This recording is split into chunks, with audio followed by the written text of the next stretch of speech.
I'm gonna draw flowers today.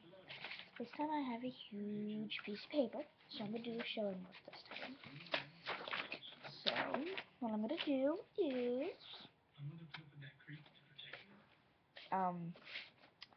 then you draw a flower, and then I'll show it to you guys, and you're gonna see that's what you guys are gonna be like. So,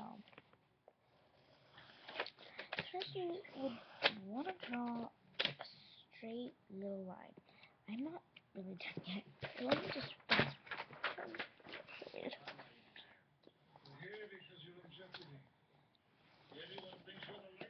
and then we're gonna draw a hair snake. So I know, actually I'm gonna change it to a tree today. What this looks like. Actually, so you draw really tall branches. Okay, so now you would want to get some leaves on here.